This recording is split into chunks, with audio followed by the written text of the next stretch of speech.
உலகெங்கும் உள்ள ஜோதிட அன்பர்களுக்கு மோசஸின் இனிய புத்தாண்டு நல்வாழ்த்துக்கள். இந்த ஆங்கில புத்தாண்டு பார்த்தீங்கன்னா வியாழக்கிழமை ரோகிணி நட்சத்திரம் பிறக்குது. ஸோ இந்த புத்தாண்டு எப்படி இருக்கும் அப்படின்றத சும்மா ஒரு அனலைஸ் பண்ணுவோம். ஏன்னா இந்த புத்தாண்டு பார்த்தீங்கன்னா 1/1/2026 இது மொத்த கூட்டுத்தொகை பார்த்தீங்கன்னு வச்சுக்கிங்களேன் 3ஆம் நம்பர். ஸோ இந்த வருடத்தோடைய கூட்டுத்தொகை பார்த்தீங்கன்னு வச்சுக்கிங்களேன் 1ஆம் நம்பர் 10 சூரியனோட ஆதிக்கம். இந்த வருடம் வந்து சூரியனோட ஆதிக்கத்திலும் குருவோட தன்மையிலும் இருக்கு. ஏன்னா இந்த 2 கிரகமே பார்த்தீங்கன்னா மிகுந்த வலிமையான கிரகங்கள். ஒன்று ஆன்மீகத்தில் மிக உச்சமானது, இன்னொன்று பார்த்தீங்கன்னா அரசியலில் உச்சம். ஸோ அப்போ இந்த அரசியலுக்கும் ஆன்மீகத்துக்கும் ஒரு மிகப்பெரிய ஒரு போட்டி என்பது இருக்கும். அதே போல் என்னன்னாக்கா ஆன்மீக அரசியல் என்பதும் இந்த காலகட்டத்தில் மக்கள்கிட்ட வந்து கொஞ்சம் சிறப்பாக இருக்கும்னு சொல்ல முடியும். அந்த ஆன்மீகத்தால் நிறைய பிரச்சனைகளும் அரசாங்கத்துக்கு இருக்கும். ஆன்மீகம் சார்ந்த விஷயங்களில் நிறைய குழப்பங்கள், தேவையற்ற பிரச்சனைகளும் இந்த காலகட்டத்தில் இருக்கக்கூடிய ஒரு காலகட்டம். ஏன்னா ரோகிணி நட்சத்திரம் சந்திரனோட நட்சத்திரம் சுயசாரத்தில் இந்த வருடம் பிறப்பதனால விவசாயம் என்பது இந்த காலகட்டத்தில் ரொம்ப சிறப்பாக இருக்கும்னு சொல்ல முடியும்.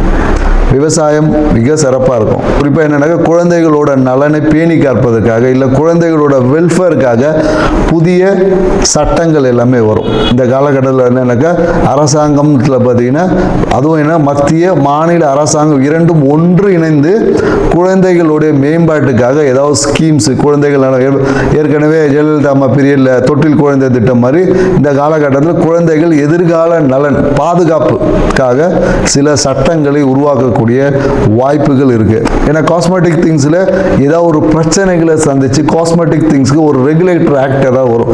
ஏன்னா நிறைய பார்த்தீங்கன்னா இந்த ரசாயன கலப்பால நிறைய பிரச்சனைகளை உருவாக்கக்கூடியது. அதனால என்னன்னாக்கா நிறைய பேருக்கு இந்த ஹியூமினிட்டி டெஃபிஷியன்சி வரக்கூடிய வாய்ப்பு இருக்கு.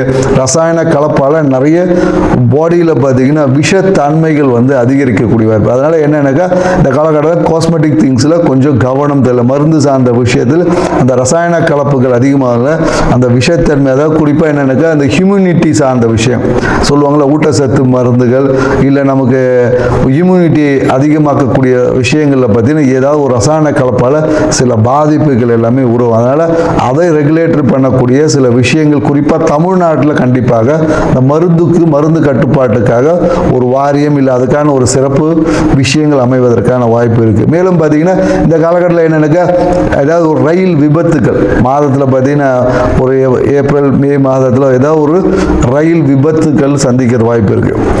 ஸோ ட்ரெயினில் ஏதாவது ஒரு எலக்ட்ரிக்கல் ஃபயர் ஆக்சிடென்ட் இந்த மாதிரி ஏதாவது ஒரு நிகழ்வு வந்து இந்த காலகட்டத்தில் நடக்கும். அதனால் என்னென்னாக்கா ரயில்வே துறை இப்போவே வந்து அதுக்கான ஒரு முன்னெச்சரிக்கை. ஏன்னா அதிவேகமாக, அதுவும் என்னென்னாக்கா அதிவேகமாக பயணிக்கக்கூடிய ரயிலில் தான் அந்த விபத்து என்பது ஏற்படும். ஸோ மேலும் என்னென்னாக்கா நிறைய இந்த காலகட்டத்தில் பிஸ்னஸ் முதலீடுகள் வரும். நிறைய பேர் இன்வெஸ்ட்மெண்ட் பண்ணுவாங்க. புதிய தொழில் முனைவோர் அதிகமாகுவாங்க இந்த காலகட்டத்தில். நிறைய பேர் எனக்கு தொழில் முனைவோர் பட்டியல்னா நிறைய பேர் வேலைக்கு போயிட்டு காட்டிலும் நம்ம ஒரு பிஸ்னஸ் பண்ணலாமான்ற எண்ணங்கள் வந்து இந்த காலகட்டத்தில் அதிகமாக இருக்கும்னு சொல்ல முடியும். தங்கம் வந்து விலை வந்து குறையவே குறையாது, விலை வந்து ஏறிக்கிட்டே தான். ஏன்னா தங்கத்தின் விலை ஏறுமுகமாக தான் இருக்கும். ஸோ அது கிரகங்களை காட்டிலும் என்னன்னாக்கா அது வந்து கமாடிட்டிக்குள்ளே போனதில் தங்கம் விலை ஏற்றம் தான் இருக்கும். ஸோ அதனால் தங்கத்தின் மேலே மக்களுக்கு ஈர்ப்பும் அதிகமாக தான் இருக்கும். ரியல் எஸ்டேட் துறை வந்து கொஞ்சம் நல்லா இருக்கும். ரியல் எஸ்டேட் துறையில் வந்து மத்திய மாநில அரசுகளுமே அதில் இருக்கக்கூடிய அந்த ரெஸ்ட்ரிக்ஷன்ஸை வந்து கொஞ்சம் குறைத்து இந்த கட்டுமான துறை ரியல் எஸ்டேட் துறையில் வந்து ஒரு வளர்ச்சியான ஒரு பாதை என்பது இருக்கும். டெக்னாலஜி வளர வளர அதை அழிக்கக்கூடிய ஆற்றல், அதனால் பிரச்சனைகளை மக்கள் சந்திக்கக்கூடிய விஷயமும் இருக்கும்.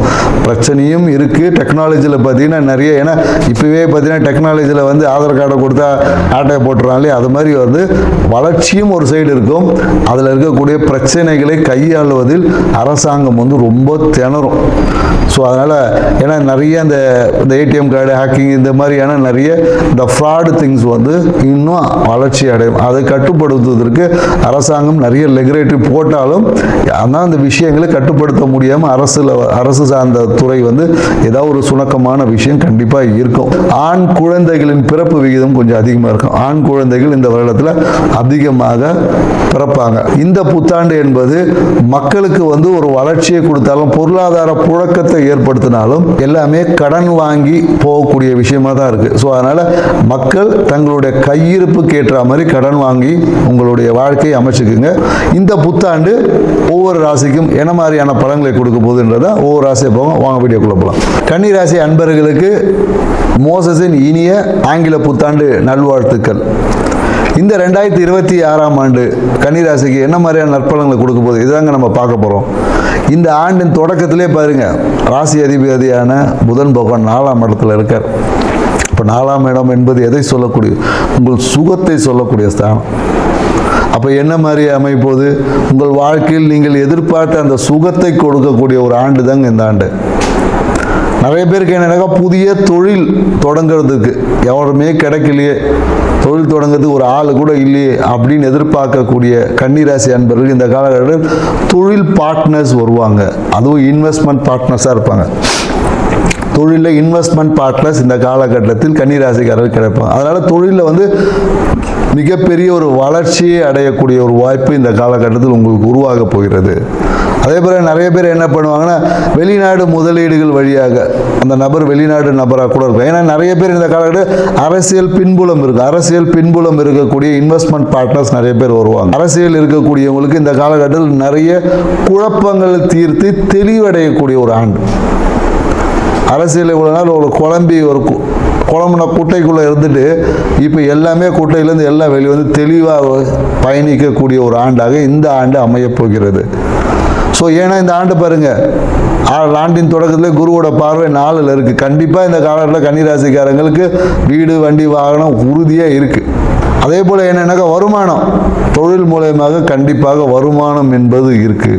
நிறைய பேருக்கு என்னன்னாக்கா பழைய பிரச்சனை, இது எங்கடா முடியும் தொலைய மாட்டேங்குது, அப்படி போகுது வருது அப்படின்னு இருந்தக்கூடிய நிறைய இந்த ஸ்கின் தொந்தரவுகள், அலர்ஜிஸ், இந்த பழைய வியாதிகள், புரியுதுங்களா, உடம்புல ஏற்பட்ட கழிவுகளால் ஏற்பட்ட வியாதிகள், இந்த வியாதிகள் எல்லாமே குணமாகக்கூடிய ஒரு ஆண்டு அப்படின்னு சொல்லுவோம். ஏன்னா ஆண்டின் தொடக்கத்தில் பார்த்தீங்கன்னா அபரிவிதமான நல்லது நடக்க போகுது.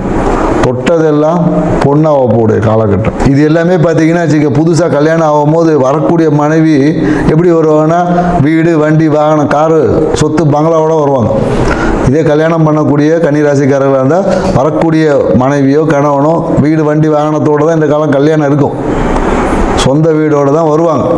அதனால் நீங்கள் அதை பற்றி யோசிக்க, சொந்த வீடு இருக்காங்க கேள்வியே கேட்கணும். ஜாதகம் பொருந்துச்சுன்னா கேட்டிங்கன்னா ஆமாங்க சொத்து இருக்குங்க, எனக்கு சொந்த வீடு இருக்குது, கார் இருக்குது, கண்டிப்பாக சொல்லுவாங்க.